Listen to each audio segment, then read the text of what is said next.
the mock-up is where they show an example of their work to get a level of acceptance accepted by the architect. The color, the match, the technique, the skill set. And that's important for the, the masonry to look the same as it does now. So that will be starting next week, and hopefully we'll be starting the roof soon after that.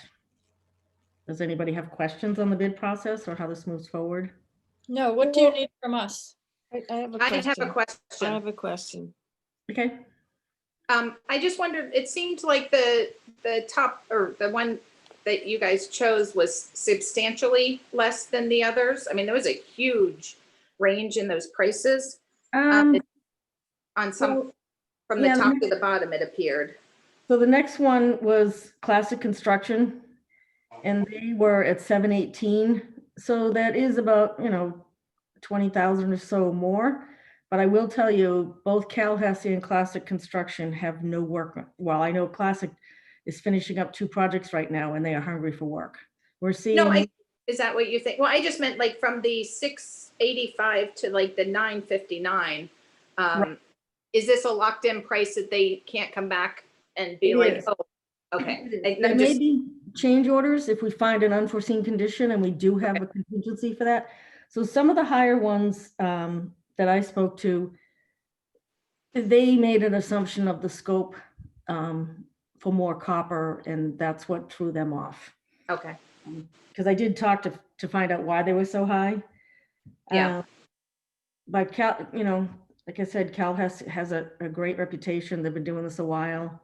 And I think it's a factor of the COVID. A lot of towns did just basic town meeting, took all the capital projects off. That's why we would never see this number of bidders and some of these higher names from Boston, like Folin, Waterproofing, and Louis Algaron, normally wouldn't look at a project this size. Okay. And Amy, it's not unusual in bidding that I've seen in my time watching it to see quite a difference in the number. Right. As you probably know from. I just wanted to be sure we weren't, like when you do your house and the lowest bid comes in, and then suddenly they can't do it for that, which they've torn the place up. So I just wanted to see how that. That's why we have Mary. She's our guard dog. Good. They are tied to it, and we do check with the lower bidder always. There have been cases where the lower bidder has missed something substantially, and we let them walk away because it does no good for anybody. Yeah, right. Exactly. So, okay. Thank you. This is my first go round on these big things. I have a question. The Greenwood roofing, this is probably a dumb question, but they are doing the roof? Is that what you said? Yes, they will do the roof, and they will be monitored and controlled by Calhess. Calhess has the contract with the roofer. The town library will have the contract with Calhess. Okay, so they're the general contractor and all the other things. Okay, thank you. Okay. I have a question. Is there a contingency built into this number?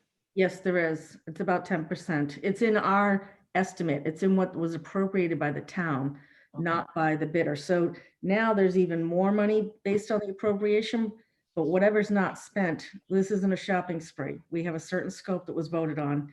Okay. If we run into an unforeseen condition, it will come out of that money. Anything left goes back to the town. So the 10% isn't part of the bid, but is in our budget, right? It's in your budget.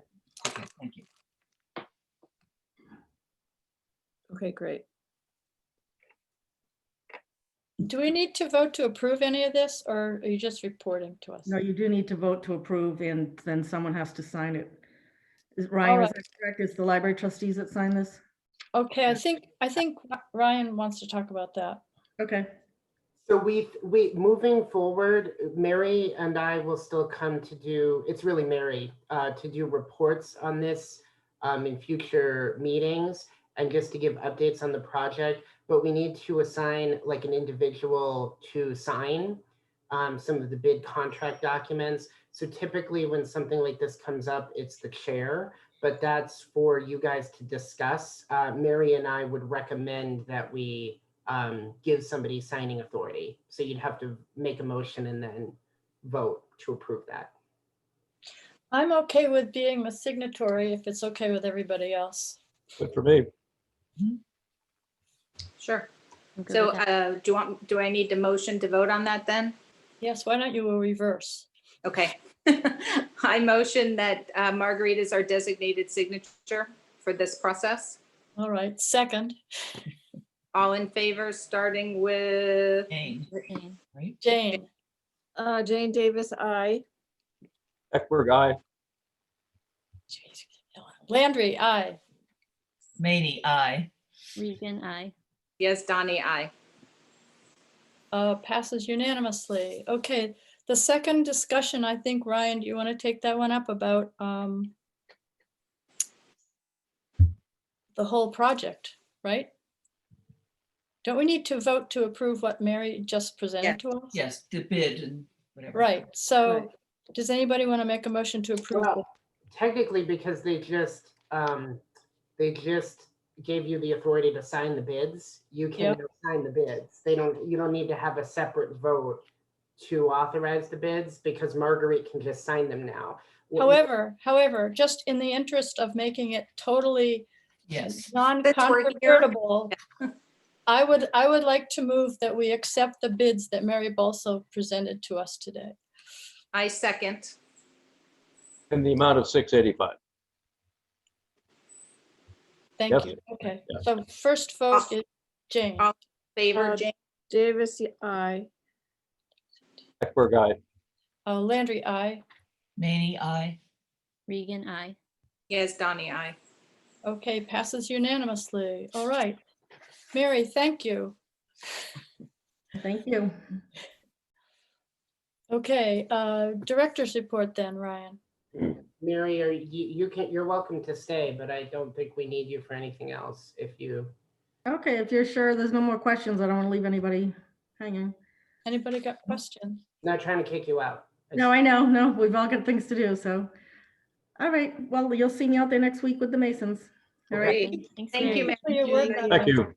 Yeah, And if you guys think of any questions for Mary after the meeting, I can put you in touch directly, or I'm happy to pass along any questions. There are no dumb questions when it comes to this. This is all new to us. Mary's the the expert we hired, the manager for the project. So if there's any questions that come up, that's what she's there for. So, okay. Give me a sec. I'm gonna pull up my own report. Did anybody have any questions about the director's report before we get started? There was some stuff in there, so. You're probably going to talk about this, but I'm just curious about the possibility of having to dismiss staff. Line 4 of the second bullet point. Yeah, Any update on that? Is that going to be likely or unlikely?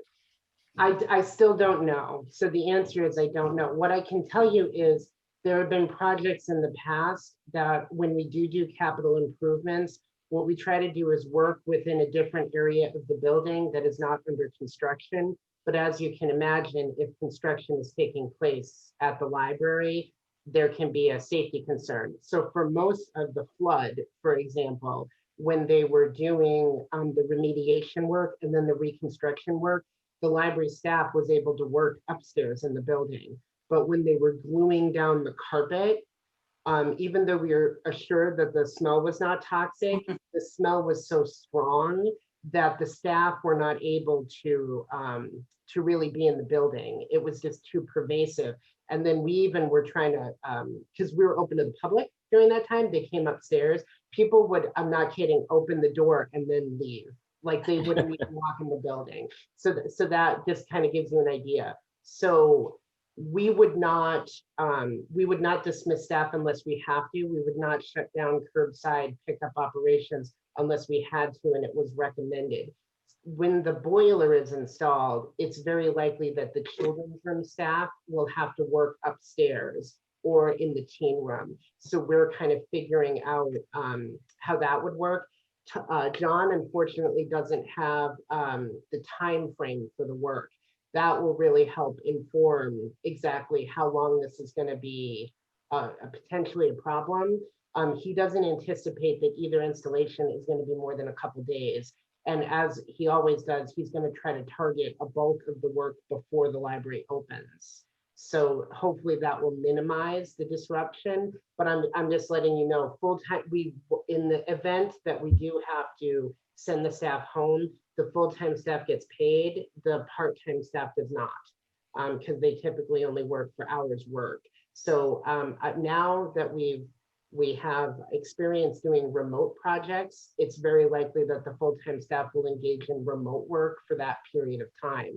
So they'll write some book recommendations for the website. They've already kind of been sort of working on that in the background, and Curbside has been so busy that we don't often get the chance to do that. So that's sort of the plan, if that makes sense. We don't think the boiler is going to cause staff to have to get dismissed. It's mainly the EMS system, because we can't have staff work if they take out the HVAC and the air handler. It's specifically more the air handler. We need to have ventilation in the building right now because of the pandemic. So, does that make sense? Yes, thank you. I talked a lot. Sometimes I worry I don't answer people's questions when that happens. So I hope I did, David. So the answer to the question was you're not sure yet. Yes, Okay. the question is I don't know. Okay. What I will do is I will send you guys updates if I get more information. So if that occurs before the next meeting. At this point, I don't know when it's going to be installed. We might have another meeting before this work gets done, in which case I'll have an update. Okay. All right, good. Thank you. Even though it didn't make the director's report, I did want to just give a quick update about the copy machine. The update is that there is no update. That's what I sent you guys, and just that we're continuing to work on it. We are involving Brian Ballantine, the town's finance director, just in reviewing some of the cloud contracts. It turns out there's a separate thing if you're going to take credit cards, and he has experience doing that. So he is assisting Tom and I. So the bulk of the work is on Tom and Brian at this point, because I signed the initial contracts, and then we're just still trying to schedule a delivery date for the copy machine. So that we still don't have a copy machine. We've been successfully able to work around that with our vendors. Mainly what we copied were invoices for books. So we either have invoices emailed to us, or we've requested a second invoice from the vendor, and we've been able to successfully manage that over the past couple months. Okay. You guys all know about the broken sign. So we got one sign fixed and then another sign broken. Incredible. So that's in the director's report. We are waiting to coordinate with DPW and the contractor on the repair of the sign, only until the bulk of the intersection construction is finished. We didn't think it would be wise to put a brand new repaired sign if it could be damaged again. Now with the sidewalk installed, I think many of you have seen that at the intersection. It is now way more problematic for people to try to park on our lawn. So that's kind of the good news, is that it seemed like they had to break all our signs before they were protected. But we are hopeful that this won't happen again. You know, I've spoken with Karen Galligan, and she, you know, this isn't her fault. This wasn't the DPW crew that caused this damage, but Karen has been in touch with the contractor, and she has been great at coordinating. So the contractor is going to make good 100% of the damage. Is that it? they have filed an insurance claim, and it will be replaced. Okay, good. It looks like what I got from the vendor, because I contacted the sign vendor, is that I think their insurance claim has to pay for direct replacement. So I know there was a question about changing the pillars. We could do that, but we would have to independently do that. They will only, as an insurance claim, replace what's already there, if that makes sense. Right. And the vendor is recommending that both pillars be replaced because, as many people now know, the pillars are not actual bricks. Many people thought they were, because you were supposed to think they are, because it's sort of a faux material. It's really sort of painted plaster type material. They need to match the paint, so they can't just send one pillar, they have to do two. So it looks like the middle of the sign can be salvaged. So it's not going to be like they're replacing all of the pieces. Okay, so, oh, there was a window broken in the teen room. We have put some plexiglass over it because John has a lot of plexiglass is the good news. So we were able to just, you can see where the rock went through the window. It looks, our likely guess, it doesn't look like vandalism. The hole is too small and it was directly in the middle of the window. It really looks like a rock or a piece of pavement somehow ricocheted off a lawnmower. So Marguerite came to sign bills this week and she saw the damage. I always think it looks bigger than it is, but it's fairly tiny. They put plexiglass over it because they can't replace the individual panes. The good news about this is the facade restoration project will repair this damage because it's part of the original building, because the windows are part of the teen room. So even though there was I have to report even more damage to the building, which seems like is the new thing I do every meeting, at least we have a plan in place to repair this. So that's the good news. So this is one less insurance hassle for you then? Yeah. Good, good. And then I don't have a date yet again, so I'm sorry. I feel like I'm telling you all the plans and not giving you timeframes. But John and I met and we involved some of the facilities team. We looked at the logistics of plexiglassing the circulation desks. So they have to do some custom pieces because I don't know how much you guys know about our circulation desks, but there are thinner areas and then there are thicker. So he's got sort of these ones he used at the townhouse that are pre-cut and they have bottoms that sort of sit on the desk, but there needs to be a certain width of the desk. So he's going to have to do the width at the end where the desk is wider, but they were very confident that they could get that done. It's just a matter of ordering the plexiglass and then cutting it if they have to. So they were estimating about 3 to 4 weeks. So that was, I think I met with them about a week and a half to 2 weeks ago. So I'm not holding them to that. They have a lot of, they repaired our sign. They did that before the end of the summer, which was really great. So the facilities team is great. They maximize the amount of time that they spend on projects during the day. I'm hoping that sort of by mid to late September, we'll have plexiglass desks. We are not doing that in the teen room just because the dimensions of the desk is so small down there. It doesn't make sense. So we want to designate the teen room as a potential staff work area. The plexiglass is targeted for upstairs and the children's room. So those are the 2 areas we're talking about doing.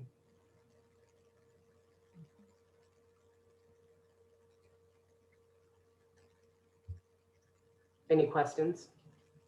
Programs and outreach. I mean, that's pretty self-explanatory. We're continuing with some, but not all virtual programs. We did do our first, and it turns out only, in-person summer reading program. We did a baby yoga outside, which was with Mandy Roberge, who does our craft programs. So we had about 10 people register and 2 people on the wait list. We told waitlist people they could come the morning of. We got 1 waitlisted person and we got 5 people to show up. So it ended up just being 6 families. We made sure that we measured everything. They were wearing masks. Mandy was wearing a mask. It was very successful. So before the temperature changes, we're going to try to add more. We don't know how many more yet. Kim is on vacation this week. We were trying to set up some potential dates with Mandy, and then we'll have to do some rain dates because if it rains outside, we obviously won't be able to do it. So other than that, I mean, our virtual program attendance is not like our in-person program attendance. We are not getting the same numbers as you can imagine. So we tried to do a little bit more in the summer because we know that people were out of school or they were looking for something to do. I think generally we found that people wanted to be outside and spend that time. We got some of that feedback. We are continuing craft programs through October. I mentioned the SEF program that we have funded. I'm coordinating with the vendor to do that in November, so that we'll have an additional craft program. And then we're out of grant money after that. So we have to talk to the Friends if they want to continue. They did indicate at their last meeting that they would be interested in a proposal on continuing craft programs into next year, and then at the beginning of next year. So we will, Kim and I will probably sit down and map out exactly what we want to do, and then see if they want to fund it. Okay, questions, anybody? No? All right. Library service updates. We are expanding curbside pickup service. So this is, even though we've been doing it, and this is the second day until 5:30, this is our official announcement. So I'm glad you guys are part of that. We are working on some information that we're going to put out on social media, and we're updating the website to reflect the change. We are also, people are very excited, adding Saturdays. So traditionally, the library has opened physically on Saturdays in September. So even though the first Saturday often falls on Labor Day weekend, we do have staff that will be coming in this weekend and offering curbside pickup. So it's only going to be on Saturdays from 10:30 to 4:30. So there's just a 6-hour window. But we need time to set the tables up in the morning, and people don't come in until right at 10, and then they need time to break it down before they leave. So we'll, as we have been, we will try to be flexible. But many people we've tried to work with people who I know have full-time jobs and are still having to go into work. You know, they often send family members to pick up for them. Now they can schedule times on Saturday and pick up then. So not too many people have taken us up on it, but we are going to announce on Saturday that we're offering it on Saturday. So we think we're going to get a lot of calls that day. Imagine. And then the going until 5:30 is on Tuesday, Wednesday, and Thursday. Those are the nights traditionally that the library was open. Kim and I did discuss, and we talked with Emily and John. So Emily Amico, the public health nurse, and John Parent from facilities. We decided not to do an evening pickup. Sometimes I do facilitate meetings, or I do stay later. If a patron has a specific request or they can't get here until the evening, they can contact me and we'll try to work something out. I don't mind staying a little bit. I always, as you can imagine, have things to do here. So, but generally we're trying to push people to Saturday because we think that will be, you know, we have a full staff that day. So it's a little bit easier to coordinate. Ryan, what are your thoughts about when the weather starts to get too cold to do curbside outside? We have a lot of thoughts on that. So John and I have talked about everything from some sort of outside extension of the front entrance to reconfiguring the hallway space that leads to the children's room inside to sort of have many libraries like Hopkinton, for example, have lobbies or lobby spaces that they can configure and then sort of cordon off the rest of the library. We don't have that, so that's part of our geographic limitation, but we are kind of going to reconfigure that hallway when you walk in downstairs to almost be like a lobby. It's just going to be a very narrow space. So trying to set up tables there at the same time is going to be a challenge. But John and I are up for the challenge of figuring out exactly how that's going to work. So people will still have to use the door. That's the big thing we're trying to figure out. So we don't know if, you know, even if they're using the ADA switch, they have to touch it. So people will have to enter through the door and just, you know, we'll try to keep sanitizing the door. Why does it have to be inside just because it's cold? It doesn't have to be. I guess I'm concerned about the staff going in and out of the building so much if it is colder outside. I mean, I'm more concerned about the snow and the ice, I would say specifically. I don't really want people running bags out all the time if they could trip. or a No, slide. I get that, but I don't think like, I mean, if really in the wide picture, I think it's mostly just the cold. And can't you just do, I mean, I guess I'm thinking they don't need to be running out.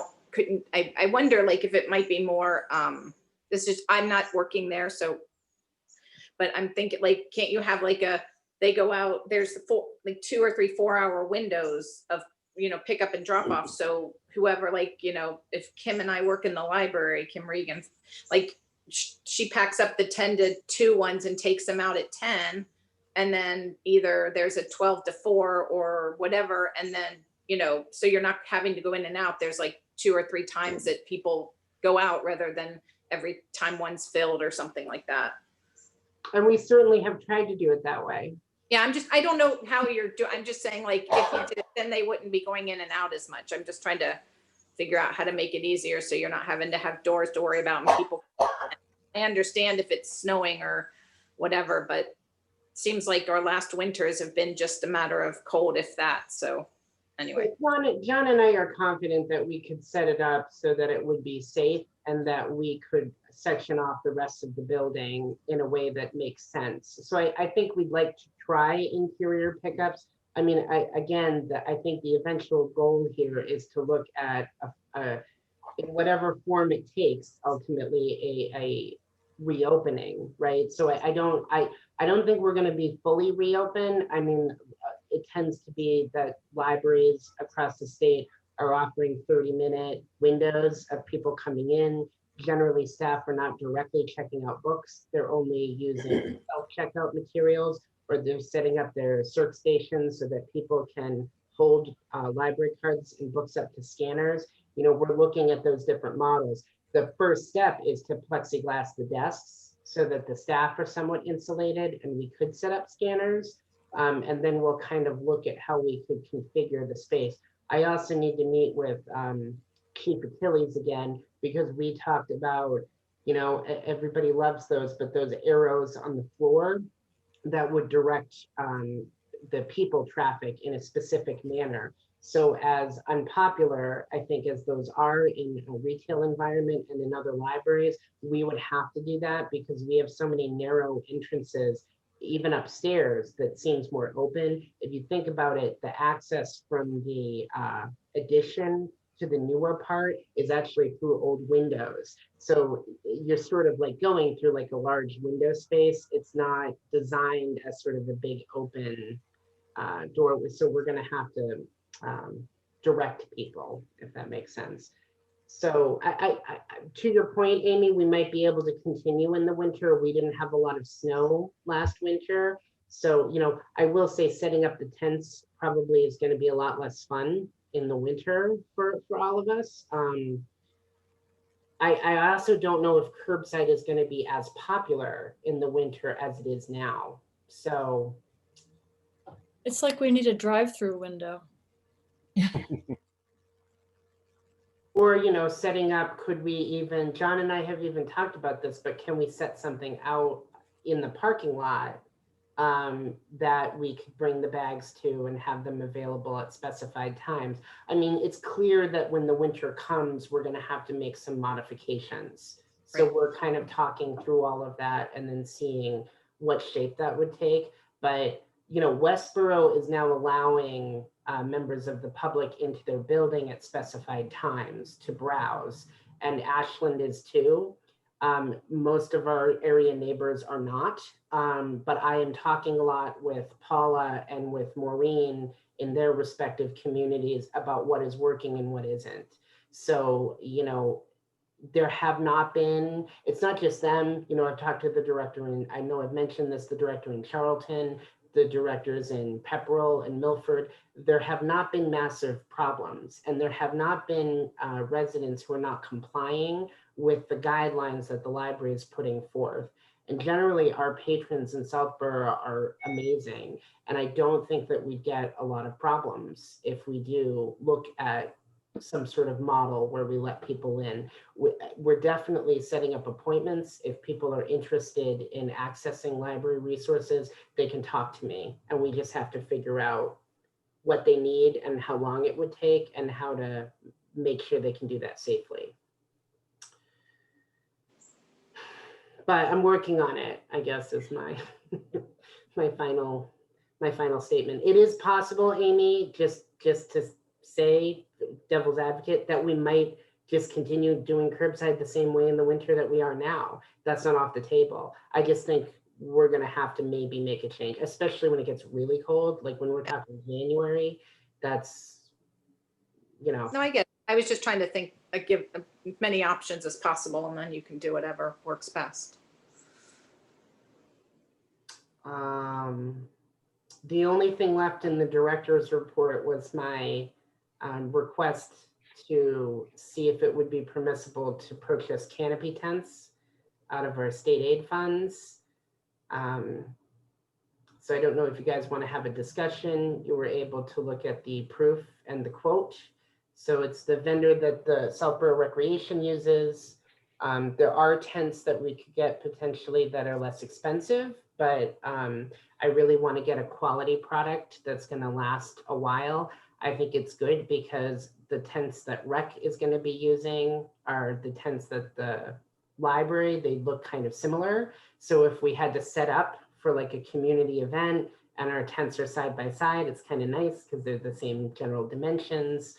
You know, our tent is branded a little bit, so it has our logo on our website, which I always think people need to go to our website. So I think that's some good advertising. We obviously want to use these for COVID curbside pickup now, but there's applications to use these for many things in the future. Everything from summer nights to maybe these movie programs that Tim Davis really wanted to do, to even potentially events in schools, if we want to do a setup.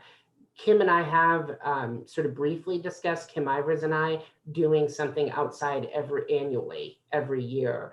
So this would be a really great addition, we think. So we'd like to purchase two. We used two this summer because we had a curbside pickup and a summer reading table. You know, if they're not cheap, they're about $1,200 a pop. So if you wanted to do one for right now and see how we make that work, that would also be okay. Ryan, would you be able to pop the diagram up by screen sharing? Yeah, I just need a minute to open it on my email. Okay. And you did ask the friends for this, yes? We did have a discussion. They want me to come back to an October meeting with quotes from different vendors. That will be, yeah, that's too late by So, then. What's too late? What do you mean? Well, if he's trying to use them for the fall, for Curbside the fall pickup and things like that, by the time they approve it and then he orders them, we're looking at winter time probably. So Um, you're asking the friends to pay for the tent? Is that what I'm hearing? we had requested that the friends give funding to this, and they wanted us to get quotes from different vendors. Okay. That was their So Ryan, what's the turnaround time between when you order it and when it's finished and delivered to us? I would have to contact the vendor and ask them that. My understanding is that Recreation got theirs pretty quick, but they were not purchasing it during COVID. I will say they were probably pretty busy, the vendor, in the summer, because I think everybody was doing this. I don't know about the fall. I don't know if people are still buying them in the same volume. I can see a lot of uses for them in addition to the COVID. You know, I mean, even the friends could use them for their book sales and bake sales and. Friends do have a canopy tent already that they set up for Heritage Day. I mean, Heritage Day, you know, is another application. So, you know, there are often sort of times that I have to do like a mobile setup, if that makes sense. And this would be nice because we'd essentially have something to set up under. And especially if it's sort of not a nice day or it's raining, you know, Pat and sorry, go ahead. Were you going, are you trying to put it up? The picture I saw was yellow with the turquoise logo on it. Is that? Yes, and that is changeable if you guys don't like that. So Ryan, the yellow, is that part of your branding for the library? Could you get it in white with the blue? Yep, Not that could. yellow? We could. We did that just because we wanted to differentiate from the rec tents a little bit. It is very yellow. I'll say that. It was It's very yellow. See it, is it up or? It's very yellow. Just an opinion from here. I don't see a picture of it. Is it Yeah, up? I'm pulling it He up put, now. he Was sent it- it out Was it? on it was an attachment to his email. Yeah, we're just trying to screen share it, but Yeah. this may be Oh. more trouble than it's worth, Ryan. Maybe forget I'm about it. pulling it up now. I I just, have it on the email. I just, Are Okay. you putting up with the KD Canopy company out of Denver? Yeah, Is here, look, here it you is. suggesting? Okay. okay. Wait, where's my camera? Here it is. I know. Can you Oh, see it? the pandas are getting in the way. Get those pandas out of there. So we can modify the background. There it is. Yay. And then it would be more consistent with the rec tent. Again, we just wanted to try to, generally we do use blue and yellow if we're gonna pick two colors for things. But we've done different colors depending on the item.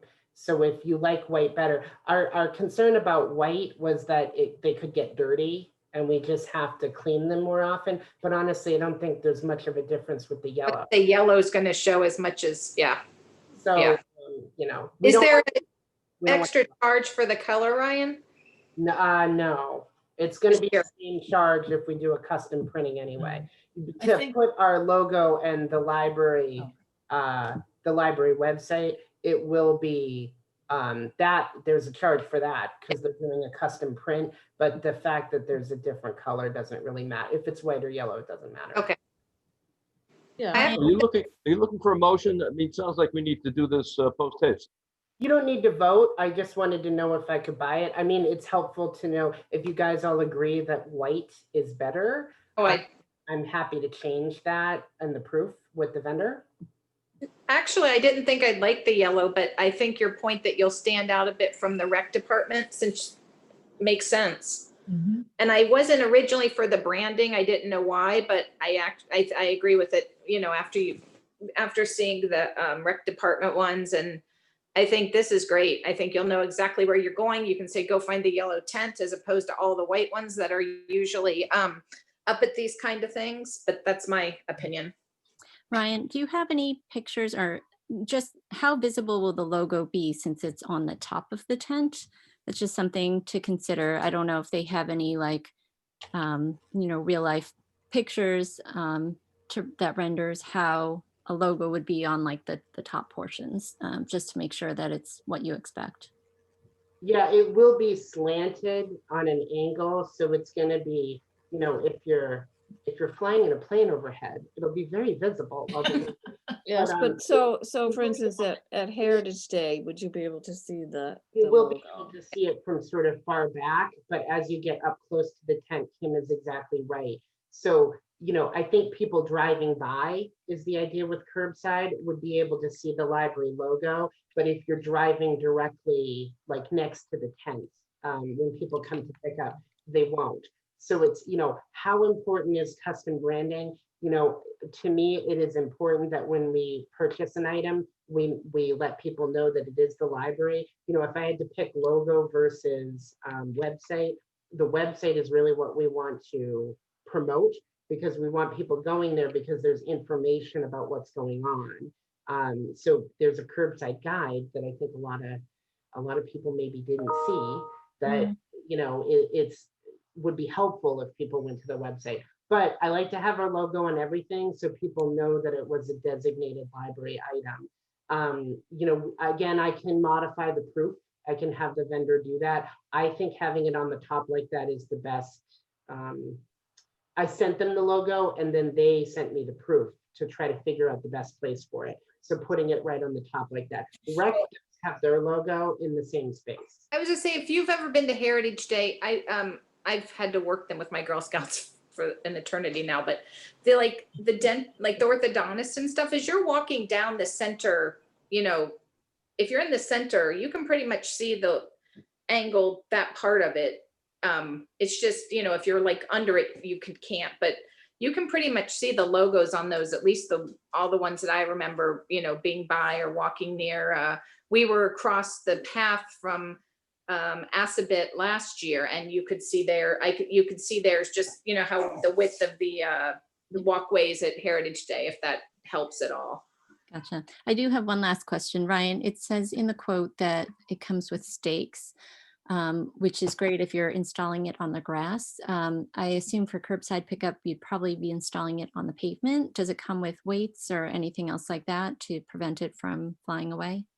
So it does not, but I have looked into that as sort of a local solution, and Ocean State Job Lot does sell specific tent weights that we could look at. We've been using sort of smaller but kind of heavy rocks. There's been a lot of construction, as you guys know, at the intersection, and then small pieces of pavement to kind of weight down the tents. The benefit of using this vendor versus other vendors is also we've been using the rec tent all summer, and they're going to want it back eventually, but it has not blown over on windy days because it's so sturdy. And then we really know the product we're getting. We've had the staff been setting this up and using this the whole time. So, you know, This is in fact a little more solidly built than the rec tent, correct? If it's the one I saw.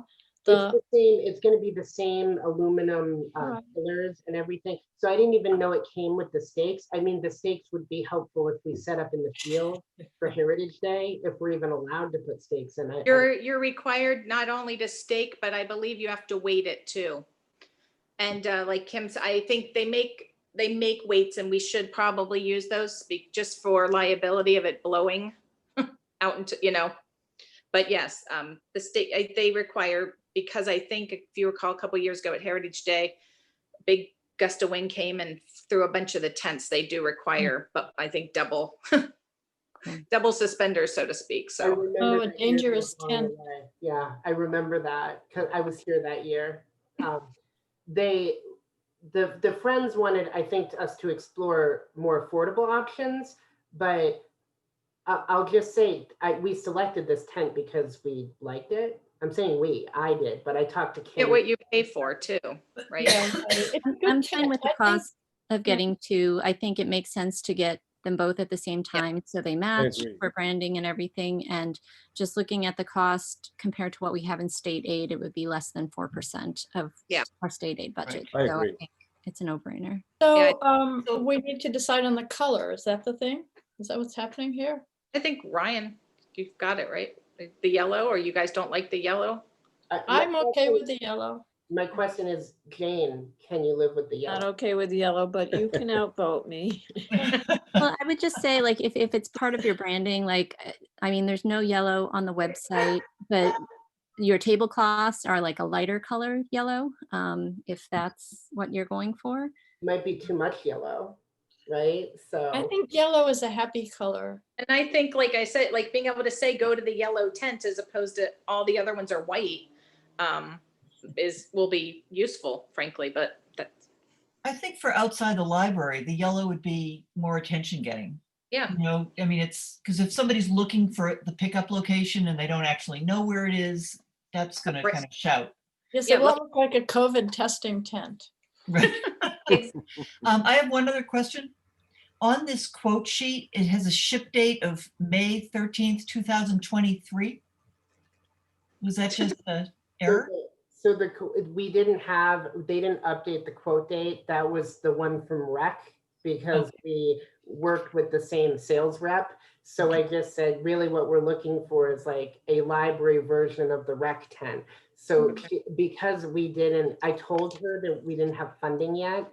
So she didn't go through the process. The quote is like a draft of a quote, if that makes sense. Mhm. So, and then I actually told her I'd be in touch with her earlier than I have been because I thought the Friends would approve this. So, you know, when the Friends asked me to get more quotes, I did say I was going to broach the purchase of the tents with you guys. So they're aware of that. I said, you know, we might find the money out of state aid just to let you know. And they were okay with that.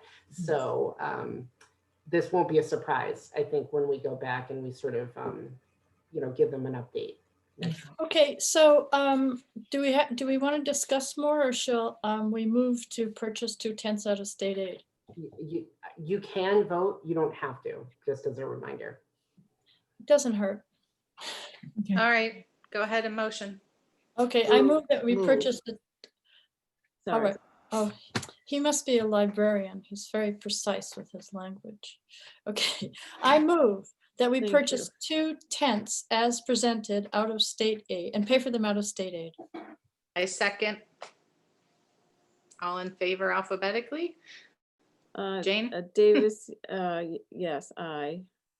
Eckberg, aye. Oh, Landry, I. Rainey, aye. Regan, I.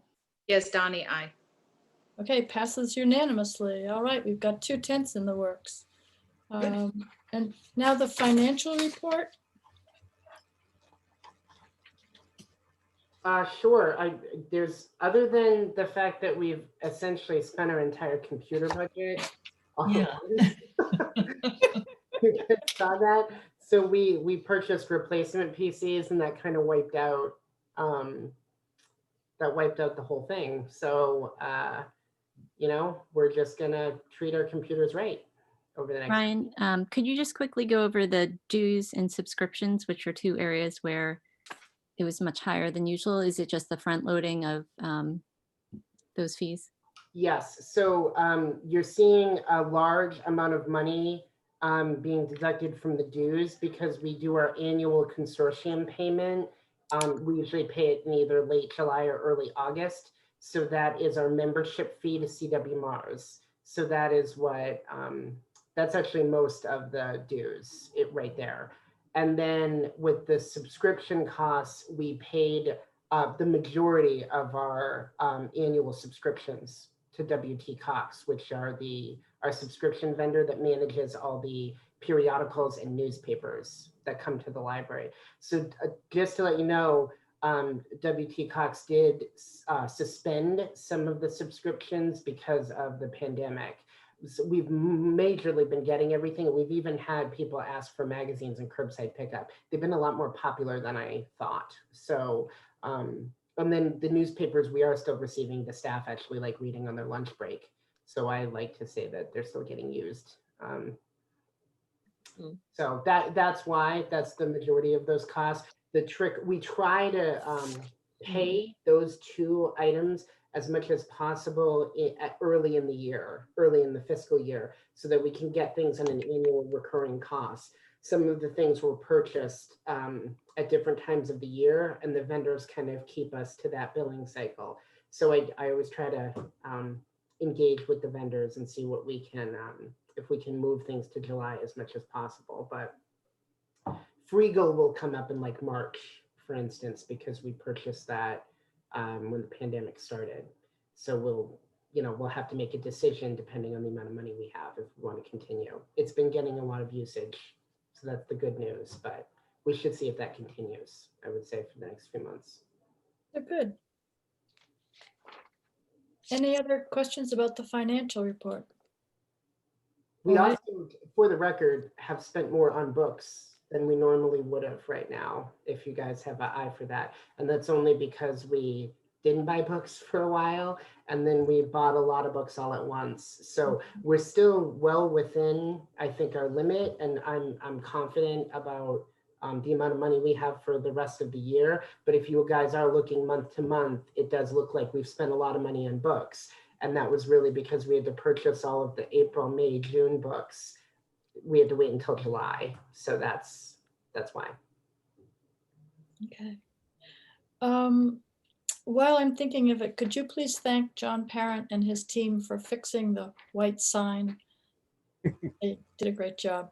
They did do a good job. If you guys are driving by or you have a chance to stop by the library, it's worth taking a look. You can notice where the bulk of the repair work was done, but I think if you're driving by or from far away, unless you're looking for the repair, you don't see it. So I think that's exactly, you know, they saved us $4,500. So we really should, they deserve the praise. Yes, yes. Whoever the person was who did that, was it John who did it or was it somebody else?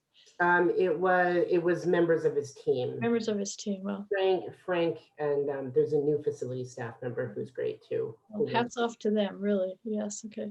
So did we deal with status of COVID-19 building reopening, or do we need to go back to that, or where are we? No, I did kind of address that with the plexiglass. We're not planning at this point to reopen in September because we're waiting for the boiler installation, the EMS installation, and the plexiglassing of the desks. So once we do that, the next step is figuring out how we could safely integrate members of the public, whether or not to look at a by appointment model versus just kind of letting the doors open. You know, again, I'm talking a lot with Maureen in Westboro because they're limiting the specific times that they're letting people come in. So maybe that might be something we do. I have a question. If we do let public in, do they have to be Southborough residents? So we cannot restrict that. Okay. It has to. That's a problem that now we have a hotspot in the town next door. And Yeah. so I was hoping in September we would be kind of farther along. Yeah. And you're hitting it, Janet. We're not. So I sat down and I sat down on my desk on my phone and talked to Emily because we don't often talk in person. But so Emily and Miko, the public health nurse, at the time we were kind of looking at a September opening a couple weeks ago. That was her concern because her focus was on schools, as you can imagine, and coordinating with the educational institutions. When you are talking about a primary or even like a secondary school, right? Like a public school with younger kids, it's regionally based. So the kids who go to a Southborough school are all in Southborough, right? When you're talking about a public library, especially like a program like Storytime, we sometimes have members from 4 or 5 different communities within a group of 20 people. So I don't, you know, Emily is just concerned about the numbers in some of the neighboring communities. And I echo those concerns. I would just say if we're seeing numbers that are high in Marlborough or in Northborough, that could affect, those people would be able to come in if we're open. Well, and if I was a resident of Framingham, I wouldn't want my family going to things in Framingham. I would be looking at other towns that were safer for this kind of thing. Where's the hotspot? What do you mean, Janet? Framingham. Framingham. Framinham's one of the state hotspots now. Okay. Yeah, but at the same time, it's like we live in Southborough and there are no grocery stores here. So we're going to other hotspot towns to go grocery shopping. Yeah, we're going to Whole Foods in Framingham, aren't we? Yes. Yeah, I mean, it's. Oh, some of us are going in Shrewsbury. I mean, I think it needs to be open to everybody, but Right. you know, instead of just walk in, I think we can control that by having signups so you can at least manage the number of people in the library at a time and feel safer that way for the staff and for patrons. And at the same time, if there is a sign up, then we'll have their name and contact information if we ever need to do any contact tracing. That's a really good idea, Kim. That's a really, really, really, You said you weren't doing that, Ryan, because of the whole, we don't keep track of people that go in the library. Different libraries are approaching it different ways. You know, we may, we cannot require it, I'll say, Kim. So I can't make people give us their personal information to come in the door. But we can ask people and see if they would voluntarily opt in. And that is what most libraries that are looking at like a model are doing. And many libraries are looking at a by appointment model specifically for what Kim just suggested, is that there's a way to kind of get back in touch with those people if there's an issue. Or if Well, it's also that if you'd been somewhere where there was a case, you'd want to be notified. So why wouldn't you think it was? SDLC does not recommend recording the names and personal information of every person who walks through the door, like sort of in an invasive manner. So What about just a phone number? there's only been one. You can ask for a phone number too. There's only been one library where I think it was in Ashland was the example of a person who objected to providing their name and phone number, and that individual was known to the library staff. So they actually knew who it was. Okay. About it though, if people are going into the library, it's for a limited time to browse and presumably check out materials. So isn't it reasonable that they probably have a library card in which we would have their phone number because it's part of the registration? I mean, nobody should be coming to the library for their 30-minute block just to hang out. I mean, I guess maybe Sneeze and. would want to, but I think that's not the intention of reopening. We haven't gotten a lot of requests, and you're exactly right, Kim. We haven't gotten a lot of requests for people to come into the building until this week, and it was actually surprisingly younger people. And I think what's happening, because I've talked to my fellow directors, is that college students who are doing virtual sessions are looking for a place to study or to do things that are not their house. So they're looking at public libraries. But this is exactly the reason why some of the colleges have gone virtual, is so that they don't congregate as groups. So I would say my one, there are other services that we would look at offering. One is our public PCs for internet access, if people wanted to use it for that. And then normally I would say the copy machine, which we don't currently have available to the public because we don't have it available to us. The other permissible reason I can immediately think of is faxing. So See, both of those, they're staples. I don't see that as a justification at all, but we've had that discussion before. I just don't see why. Yeah. Could I interrupt this just briefly? Kim, what time do you have to leave the meeting? Sooner rather than later, but if we think we're closer to wrapping up, I'm fine to stay on for another 10 minutes. Okay, good. Could I just, I know David Eckberg, our new trustee, this would go under any other business that shall properly come before the board. And Kim, I'd sort of like to hear what you have to say on this one. Had an idea that he mentioned to me. And David, do you want to take it from here? Those of you, I guess we all get in Southborough, we all get this weekly little paper called the Community Advertiser. And Community advocate? Is that what you're? thank you. I stand corrected. It's Yeah. okay. No, I just Yeah. wanted to make sure everybody was on the And same. some of you may have noticed this, but I think it was in June. There was a letter to the editor, quite a long letter, multiple paragraphs, and it was wasn't over individual signatures, but it was simply signed by the Westboro Board of Trustees of the Westboro Library. And what it was a piece, fairly strongly worded piece, showing support for Black Lives Matter. And it kind of jumped off the page at me because it raised a philosophical question, frankly, as to whether a library with the benefit of a sort of a bully pulpit in a way, should be taking a stand on public issues, or looking at it the other way, how apolitical should we be? I've discussed this just briefly with Marguerite and with Brian, and bring it up just because I don't necessarily advocate for it. On the other hand, I think the question is fairly raised, and I bring it up simply to see what kind of feedback or feelings the rest of you might have.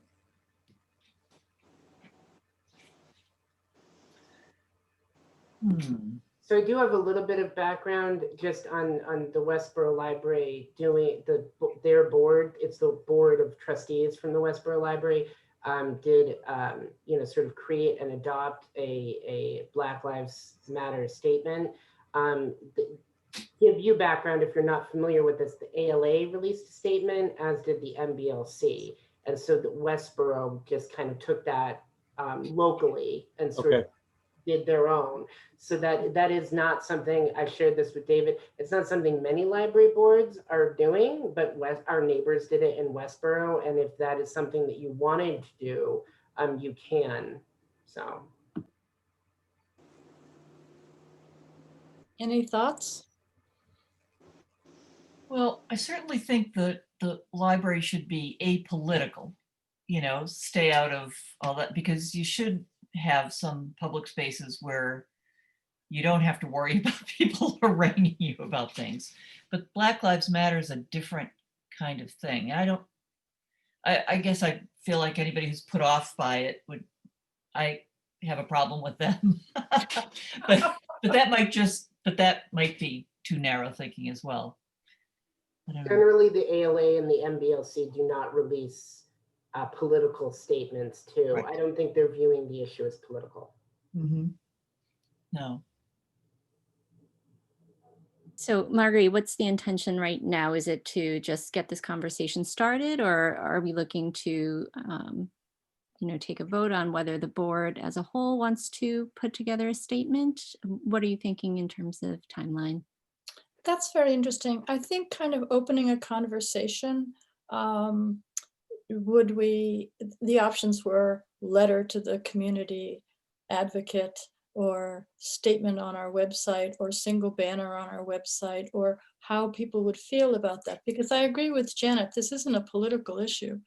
This is an American issue, and we're an American institution. And I don't think anyone in this country is untouched by the current situation that we find ourselves in. And it's a place to, to think about it, and to say, well, can we add something to this discussion that would help all of us to bring the country to a better place? Yeah, I agree with that. And I mean, I support that, and support us finding kind of the right way for us to do that with the platform that we have.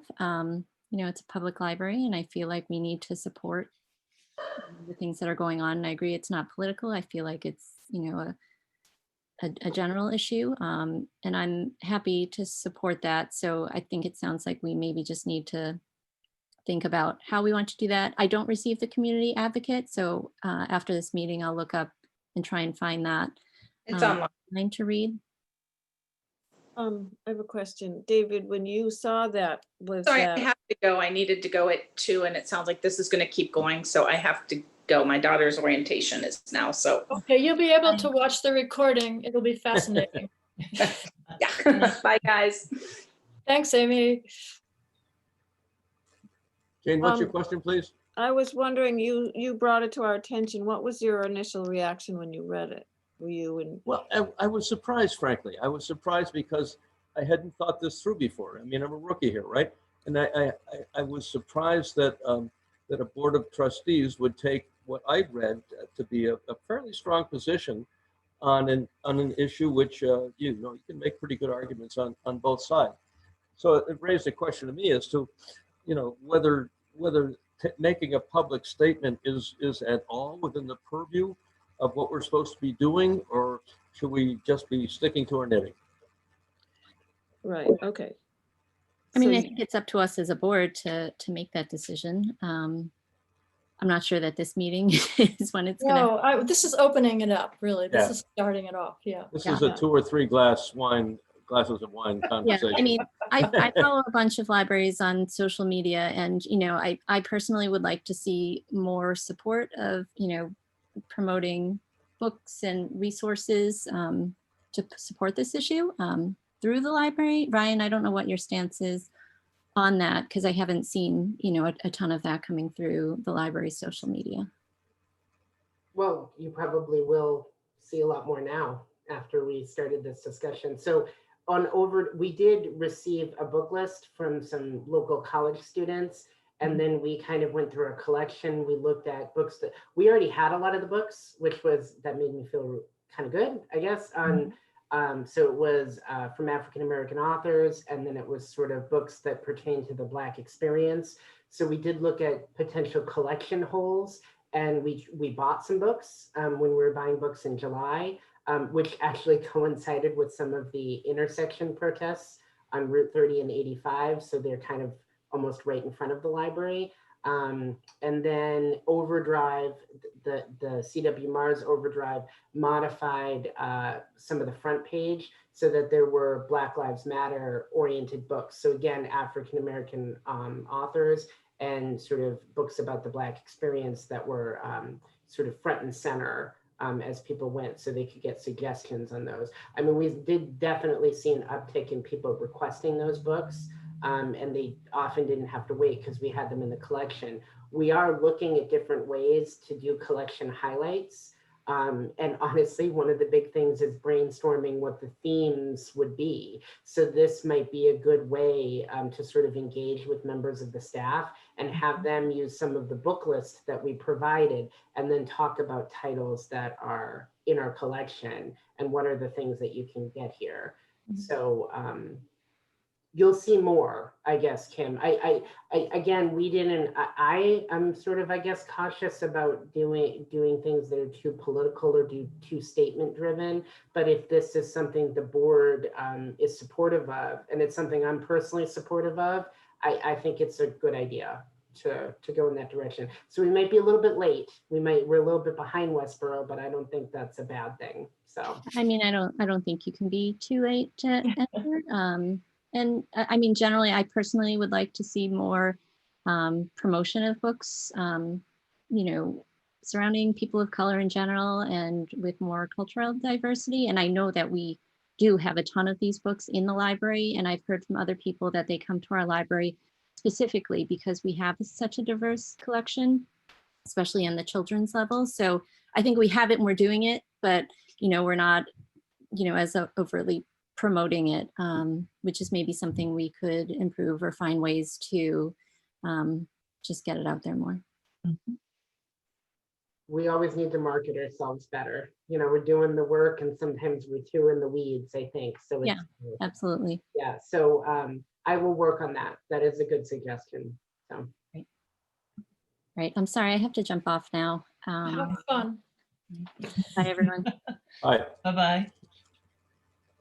So oh, Marguerite, I know, funny enough, I know you wanted to talk about the standardized meeting time. You guys still have quorum, so you can keep going until another one leaves. Yes. I have announcements after you're done. Okay, this will be so quick. I would really love to pick up, we're going to be doing Zooms for the foreseeable future. That's from the townhouse. And I would like to find a specific time of day and a day of the month to do it every time so that we don't have to do the doodle poll scramble every time. So maybe I could send her out a doodle poll, or Ryan could send her out a doodle poll with times that you could sort of make it every month.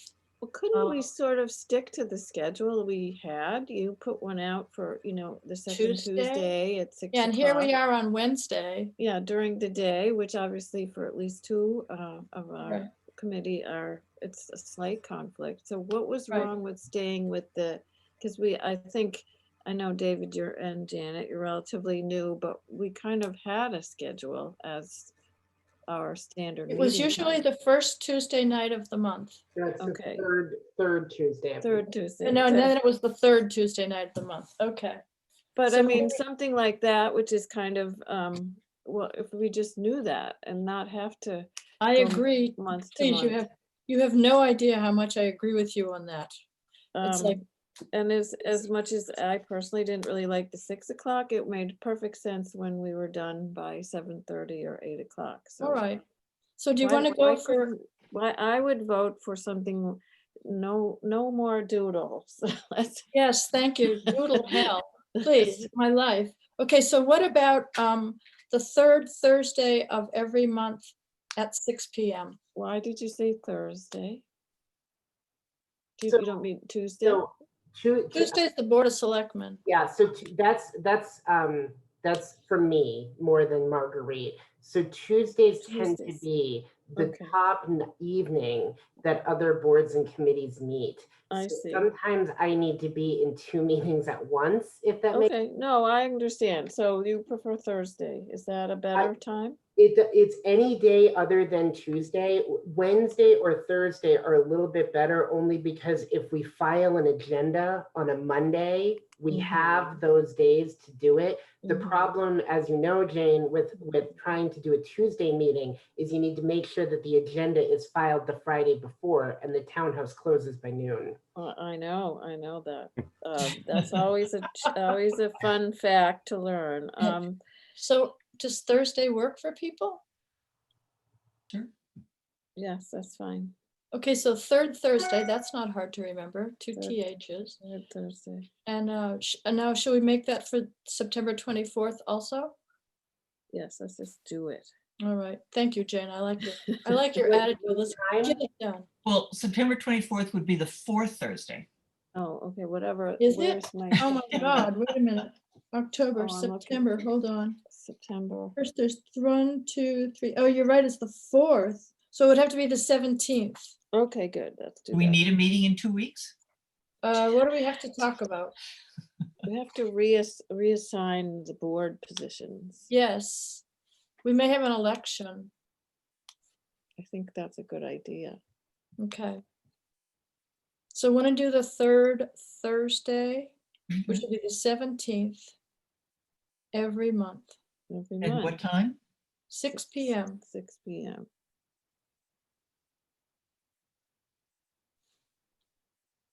And we have a quorum, so we can even vote. We don't have to vote, do we? You shouldn't vote on meeting times. Yeah. Oh. Because then we're locked in. Then we have to have another vote to change it. All right, what, fine.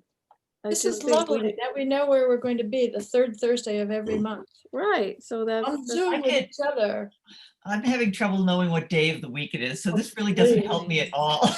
This is my third Zoom meeting today. It's like, Oh my God. whoa. you have to write it down, Janet. Write it on your, you must have I a just put it in. I just put it Write in. it on calendar your hands. I on know. your, Oh, the day of the week, yeah. no. on your- So good. Now we're gonna find out that Amy can't do it or Kim can't do it, but so far so good. We'll deal Alright. with that when it happens. Mhm. So are you guys all set with the meeting? So- Yes. Okay. So, So just the final things, I promise, I know you guys have been on Okay. for a long time, is I am working on the annual statistic report, which is due in October. So I've been having some staff members help me compile some of the annual statistics, which we thought were going to be easy because we mostly shut down in March. And it turns out it made some stuff more complicated, as you can imagine, especially since we're counting some virtual program statistics. So we did do a lot of virtual programs and we did them right away. So just sort of figuring out and compiling all the amount of programs and the numbers. Carol Logan has been helping me with that and we're almost done. So Kim is, when she comes back from vacation, is going to help me with the children's piece. So Marguerite will probably be signing those in the next couple weeks, and then we will submit them to the state. So we do that every year. For people who are unfamiliar with that, if you want a copy of the statistic report, I will send it to you. I typically send it to the board anyway. So even if you don't want our statistics, you usually get it.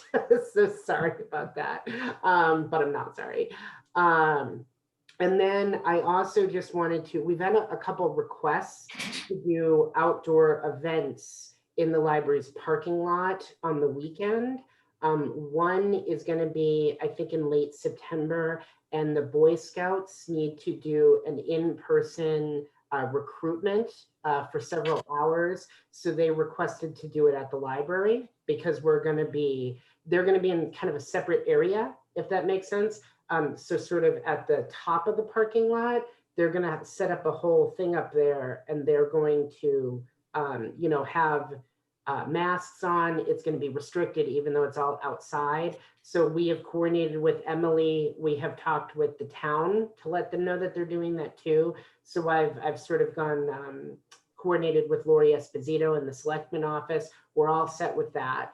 We are also looking at doing a Girl Scout event in October where people would drop off donations. And that is also going to be on site at the library. That's going to be a much smaller scale, but Emily and I have sort of communicated what the girls need to do to set up.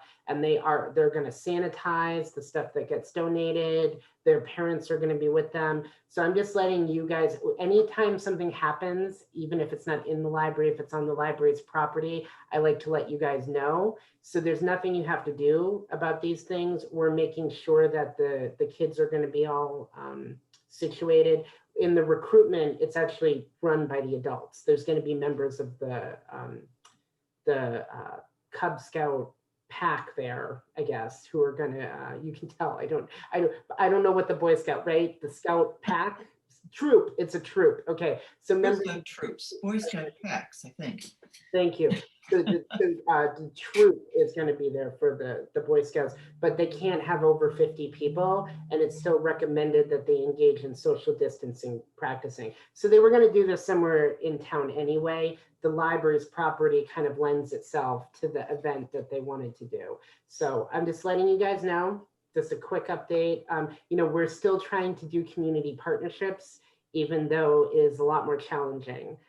So we already had a good relationship with our local Boy Scout and Girl Scout troops. We want to make sure that we continue that moving forward. Sounds good. What's the date, Ryan? Sorry. I can get you those dates. I don't Doesn't matter. It I doesn't- don't think it occurs before the next meeting. So I can, what I'll do is in the next director's report for 2 weeks from now, since that's what you guys decided, I will have the dates for both of those events in there. That sounds The, good. That the sounds Girl good. Scout Okay. thing is still, we're still ironing out the details. They're gonna come and do a site visit. We're gonna do that socially distanced outside to talk about the best place to set up. But that is not till October. So we got Oh. plenty of time on that one. Sounds good. Good use of our parking lot. Yeah. All right. Any other comments, questions? No, we're good. All right. Shall I adjourn the meeting? It is 2:34.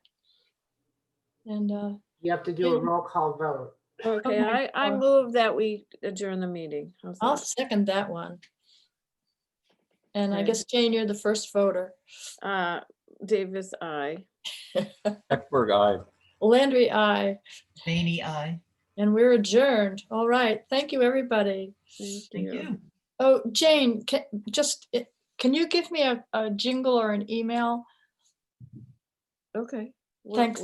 About what? I just want to ask you about something that has nothing to do with the library at all. Okay, sure. All right, Good. I'm gonna end the meeting because we're still recording. All right. You guys. Okay, bye. Bye. Bye. Thank you. Thank you.